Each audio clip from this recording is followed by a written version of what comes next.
السلام عليكم، عدنا معكم من جديد بوصفة جديدة. اجي نجربوا اليوم. غتقترح عليكم تشيز كيك بكريمه وبسكويت ديال اللوتس. كيجي المذاق ديالو رائع، وحتى الكريمه كتجي خفيفه، وان شاء الله بمكونات تكون اقتصاديه نوعا ما. بالنسبه للمكونات كيف كتشوفوا معايا، غادي نحتاجوا هاد البسكويت ديال اللوتس. آه الحجم الكبير تقريبا فيه 200 غرام. ممكن البنات انكم ديروا هذاك البسكويت بماريا وتاخدوا بسكويل الصغير. بالنسبه للكريمه انا حاولت، يعني تشيز كيك كيف كتعرفوا راه الجبن هو اللي كيلعب فيها زعما الدور الاساسي. كل ما كانت الجوده ديالو زعما جيده كل ما كيكون مزيان. بالنسبه للكريمه ممكن الكريم شونتي ممكن ديروا اللي بغيتو، انا درت هادو. شويه راه الثمن ديالهم مناسب، ويعني متوفرين في بيم في اي محلات الكبرى تلقاوهم. بالنسبه للحاجه اللي غادي نبدل في هذه الوصفه، هي انني غادي نستخدم هاد الكريمه كي قلت لكم. هادو غادي ندخلهم للثلاجه، خاصهم يكونوا باردين مزيان هما، زعما كاع التراب وداكشي اللي غتخدموا به باش انكم تطلعوها بسرعه. غادي ناخذ 2 العلب تقريبا فيهم، حتى نتاكد لكم بالضبط، ولكن خاص يكون في التوتال، يعني تكون عندنا الكميه ديال الكريمه تكون قدها ولا النصف ديال الجبن. وعلى حساب، يعني كل ما كثرتوا البنات الكريمه كتجي خفيفه، كثرتوا الجبن كتجي ثقيله. حاجه اخرى اللي بغيت نقول لكم هي ان هاد الكريمه ما غاديش نطلعوها تكون قاصحه، غادي نديروها ميمونطي، يعني غادي تكون بحال الخلوه شويه غير تقبض راسها، وما نديروهاش قاصحه. ما عرفتش كيفاش، واش فهمتوا لي الفكره ولا لا؟ يعني كتكون بحال نطلعوها نص طلعه، ماشي بحال اللي كنبغيو نزوقوا بها، باش ملي كنضيفوا عليها الجبن ما كتعذبناش وما كتبداش تكركب لك، يعني كتبقى لها موس رطبه. زدت ليها شويه ديال السكر كلاصي، ربع كاس نص كاس على حساب نتوما الحلاوه اللي كتبغيو. كتعرفوا جبلي شويه مالح، يعني نحاولوا شويه نقادوا المذاق وصافي. كي كتشوفوا هذا هو الشكل ديالها، نحتفظوا بها جانبا. وغادي ندوز باش نقاد المكون زعما الثاني ديال الجبن. بالنسبه للجيلاتين عندي 2 وريقات ديال الجيلاتين، غادي نديرهم في ماء بارد وغادي نخليها غير ترطب.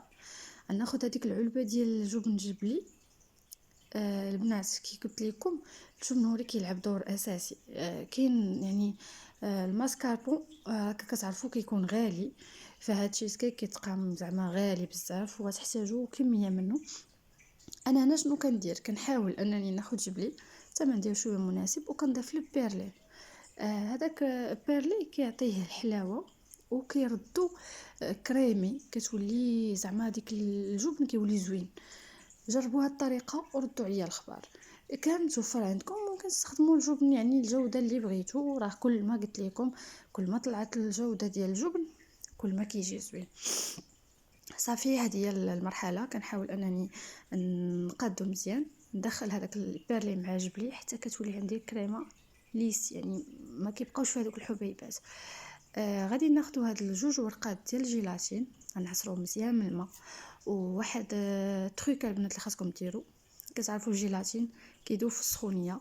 انا احتفظت بواحد ربع كاس ديال الكريمه قبل ما نطلعها، درتها في كسرونه هكا سخنات، وغادي نطربها مزيان حتى تذوب في هذيك الجيلاتين. حاجه وحده اخرى كنأكد عليها، وهاد المرحله يعني راه بزاف كيوقع لهم في مشاكل. ما غاديش نشدو هاد الكريمه بحال هكا اللي فيها زعما اللي فيها الجيلاتين وغادي نخويوها على واحد فيهم، لا، خاصنا نقادو الطومبيراتور ديالو، حيت الا شديت هادشي هكاك دافي وكبيتو على الكريمه، الجيلاتين غادا تجمد لك، غادا تولي بحال الخيوطه وسط الكريمه، غتولي بحال الخيوطه، ما غاتجيش زوينه بتاتا. فاش كنديرو، كنبداو ناخدو شويه ديال الجبن وكنضيفوه لهداك الخليط ديال الجيلاتين بشويه بشويه، بحال اللي كنقادو الحراره، والجيلاتين كيدخل في هذاك يعني في هذاك الميلونج، وما كي زعما ما كيتشوكاش بالبارد، وكيتحول لينا كي قلت لكم هذوك الشعيرات. صافي ملي قاديتو غادي نهز دابا هذاك الشيء ونرجع نضيفو على الخليط ديال الجبن. ومره اخرى البنات غادي نحاول انني نطرب مزيان هذا الخليط حتى كنجهز كي قلت لكم هذاك الجيلاتين كيدخل ليا مزيان. كي كتعرفوا تشيز كيك كل ما جات لاموس ديالو زعما هذيك الكريمه رطبه كل ما كيجي زوين. الاضافه اللي غندير هنا انني الكريمه غنضيف ليها هاد الزبده ديال اللوتس كتعطيها مذاق زوين. ممكن تضيفوا المقدار اللي بغيتو، ممكن ديروا بلاش يعني اختياري، ممكن يعني تخلوها غير للتزيين، ولكن هي صراحه كل ما دخلتوها فيها كل ما كتجي بنينه كتعززوا داك الطعم ديال هاد الكريمه ديال اللوتس. حاجه اخرى كندير هي انني نزيد حتى الطريفات ديال البسكوي حتى هي كتزيد زعما تعزز هذاك الذوق ديالو.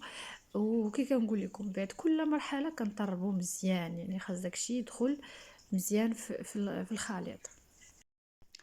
كنحاول البنات نعطيكم يعني داكشي بالتفاصيل، عارفه يعني كاين تبارك الله عليك يعرفوا هادشي، يعني كتجيو من هضره ثانويه، ولكن راني اكيده انا كاين المبتدئات اللي كيبغيو ادق التفاصيل باش زعما الوصفه تطلع لهم مزيانه. غير الجميل في هاد التشيز كيك راه صراحه ما فيهاش تعقيدات، وما فيها لا فرن لا حتى شي حاجه، يعني صافي كتدخلها للثلاجه وكتكون جاهزه للتقديم. كي قلت لكم غادي نرجعوا مره اخرى اننا نطربوا الخليط مزيان مزيان، وغندوزوا المرحله ديال اننا نضيفوه لهذيك الكريمه اللي طلعنا مي مونتي. كي قلت لكم هذيك نص طلعه علاش درناها على قبل هذه المرحله باش مني كنضيفوا عليها هذا الجبن وهذا الخليط دغيا كتجانس لينا ما كتلقاوش فيها مشكل. كنحاولوا اننا نبقاو نطلعوا يعني نجانسوها غير بشويه بشويه باش ما نطيحوش الكريمه، وباش ما هكا ما كيدارش الحجم ديالها، غير بشويه بشويه بالخاطر كيدخل هذاك الجيلاتين مع هذيك الكريم شونتي اللي طلعنا، كيولي عندك هذا الخليط بحال هكا يعني كيكون شويه متماسك. المرحله الاخرى اللي غندوزو ليها هي الطبقه الاولى ديال التشيز كيك اللي هي ديال البسكوي. انا هنا درت البسكوي ديال اللوتس. كي قلت لكم ممكن اننا نديروا واحد الطريقه كتجي شويه اقتصاديه، هي انك كتاخدي هاد الباكيه الصغيره ديال هاد البسكوي وكتخلطيها مع البسكوي ديال ماريا، كيجي فيها المذاق وميم طون يعني كتنقصي شويه ديال الثمن ديالو، واخا راه كنظن ما غاليش، يعني كتلقاو ما بين 25 درهم حتى ل 30 درهم على ما اعتقد. صافي غادي نطحنوها، خاصنا نطحنوها مزيان مزيان، وعاد غادي نضيفوا ليها الزبده. من الافضل انها تكون زبده حيوانيه يعني من اصل حيواني باش هكا المذاق يجي زوين، حيت اي حاجه هكا حلوه غتكال كديسير ولا من الافضل انكم تبعدوا على المارغرين حيت كتخسر الطعم ديال الحاجه. ملي كتشوفوا لي انا درت هكا مربعات ديال الزبده، هي من الاحسن انكم تذوبوها تضيفوها مذوبه، كتسهل عليكم العمليه اكثر. صافي انا هنا طحنتها مع البسكوي وصافي كنحصل على الخليط اللي غنحاول انني نديرو في هذاك السيركل اللي غادي ندير فيه تشيز كيك. واحد الحاجه البنات، التشيز كيك من الاحسن انها كدار في هاد لي سيركل اللي كيكونوا بحال هكذا دايرين وكيتحلوا من الجناب. وكيكون العلو ديالهم يعني ما عالينش بزاف. من الاحسن حيت الا درتوهم شي مول اخر كصعب عليكم انكم ديموليوه. هذا كان القطر ديالو 25 سنتيم، يعني تبارك الله راه كبيره، كتجي يعني حتى 8 الافراد ل 10 الافراد. غنحاول دابا هذيك الطبقه الاولى درناها مشى لي هذاك المقتطف، درنا بسكوي وحاولنا اننا نضغطوا عليه باش يشد الفورمه. كاينه حتى واحد لاستيس واحده اخرى، كيكون واحد السيركل ديال البلاستيك كدوروه على هذا السيركل باش كيجيكم ساهل انكم تيموليو حتى هو، يعني استيس مزيانه كيتباع عند الناس اللي كيبيعوا الحلويات يعني مستلزمات الحلويات. صافي غنحاولوا اننا نقادو الشكل ديالها من الفوق، نقادوها مزيان وصافي غادي تكون جاهزه باش اننا ندخلوها للثلاجه.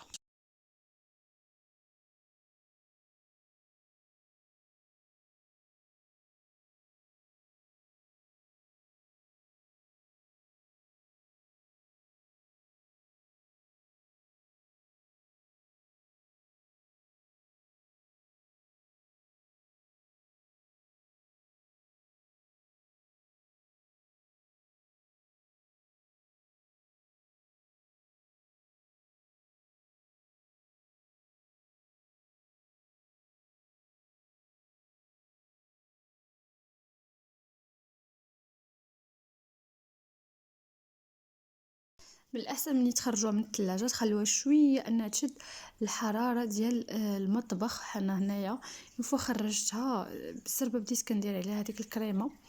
الكريمة البنات من الأحسن أنكم غدوبوها ديروها في حمام مريم، وغادي ديروها في شي زليفة وتذوبوها عاد تزينوا بها، راه بالزربة كتذوب. قلت لكم علاش خاصكم تخليوها في حرارة الغرفة ولا المطبخ باش ما كتجمدش ليكم. انا هنا كي كتشوفوا كنحاول انني نزين بالزربة داكشي كيجمد وشويه شويه تخسر الشكل ديالها، ما يعني مجاش بارفي، ولكن المهم انه حاولنا اننا نقادو الشكل ديالها النهائي. صافي غادي نحاولوا نقادو الوجه كامله بهذاك الزبده، وغادي نزينوا الاطراف بالبسكويت ديال اللوتس، وغادي تكون الوصفه جاهزه معنا. ما غيبقى ليا دابا غير نقول لكم جربوها وردوا لي الخبر، ونتمنى انكم يعني يعجبكم هاد لا فيديو. وما تنساوش انكم اللي مازال ما اشترك معنا في القناه يشترك باش انه يوصلوا كل جديد ان شاء الله، حيث غادي يكون وصفات جديده باذن الله في الايام القادمه. دمتم بخير والى اللقاء في فيديو قادم ان شاء الله.